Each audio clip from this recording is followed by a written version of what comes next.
थोड़ी सी पूजा का एक नियम बनाइए, आप भी पालन करिए और आग्रह से अपने छोटे बच्चों को भी आदत डालिए।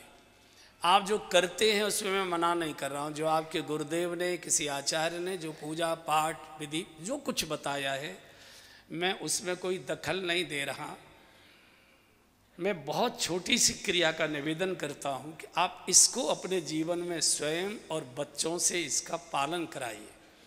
जब भी आप घर से बाहर जाते हैं, ऑफिस जाएं, दुकान जाएं, बाजार जाएं, खेत पर जाएं, मजदूरी करने जाएं, बच्चे स्कूल जाएं, माताएं मॉल जाएं, बिग बाजार जाएं, जहाँ भी वो जाते हैं, हमारे सबके घर में छोटा बड़ा पूजा घर है। छोटे गोपाल जी सबके घर में है। बिल्कुल तैयार होकर, गाड़ी की चाबी हाथ में, बिल्कुल जूते मोजे भी पहने हुए, मंदिर में घुसिए, बस देहली पर खड़े हो जाइए अपने पूजा घर के। भगवान नमस्कार, हम वहाँ जा रहे हैं, इतने बजे वापस आएंगे। ये बोलना पड़ेगा होठ से, जैसे मैं बोल रहा हूँ। इसको बोलने में ज़्यादा से ज़्यादा 4 सेकंड लगेंगे, ज़्यादा से ज़्यादा 3 या 4 सेकंड। फिर आप जब लौट कर आए घर, शाम को जब भी लौट कर आए, रात को, कितना भी जरूरी बड़ा मेहमान ड्राइंग रूम में बैठा तो भी तो 1 सेकंड, अभी आया सर, 1 सेकंड, सीधे भगवान के पास जाकर खड़े हो जाइए, मत जूते मोजे उतारिए। भगवान नमस्कार, मैं आ गया। बच्चों को भी आदत डालिए, कंधा बस्ता कंधे पर है, जूता मोजा ड्रेस पहने हुए है। भगवान नमस्ते, मैं स्कूल जा रहा हूँ, इतने बजे आऊँगा। भगवान नमस्ते, मैं आ गया। ज़्यादा से ज़्यादा 8 सेकंड इस काम में लगेंगे। मैं 1 मिनट भी आपसे नहीं मांग रहा हूँ कि आप 1 मिनट भगवान को दीजिए मेरे कहने से। ये बात सुनने में बहुत छोटी लग रही है, सुनने में बहुत छोटी, लेकिन बात बहुत परिणामकारी है। व्यावहारिक बात मैं बोलता हूँ, जो बच्चे घर से बाहर जाते समय या जो घर के सदस्य घर से बाहर जाते समय अपने बुजुर्ग को, माता पिता को, जो भी बुजुर्ग घर में बड़े, उनको बताकर जाते हैं तो घर के बुजुर्ग उनके आने की प्रतीक्षा करते हैं।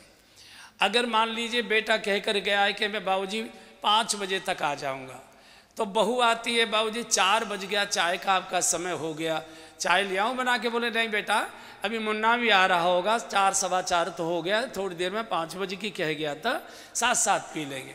माता पिता बच्चे के आगमन की प्रतीक्षा करते हैं। और जो बच्चे बिना बताए जाते आते, अब हम इतने बड़े हो गए, खुद बाल बच्चेदार हो गए, बताने की ज़रूरत है, सबको मालूम है कि हम फैक्ट्री जा रहा है। तो जो बिना बताए जाते हैं, उनके माता पिता उनके प्रति निश्चिंत से रहते। कोई पूछे कि सुरेश कहाँ गया है, बोले भैया बाकी माया वो ही जाना है, हमें तो मालूम ना है, हमें तो कभी ना बतावे कहाँ गयो, कहाँ से आयो, कब आयो, हमें ना मालूम। निश्चिंत रहते।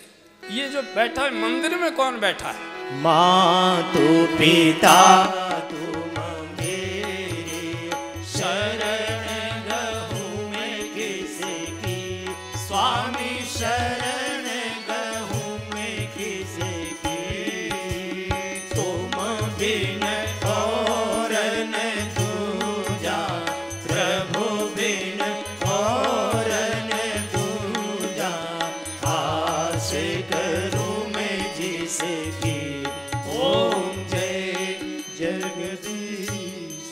ये जो पूजा में बैठे, ये भी हमारे मम्मी पापा हैं, दोनों हैं। इनको बता के जाइए कि भगवान मैं वहाँ जा रहा हूँ, इतने बजे वापस लौट कर आऊँगा।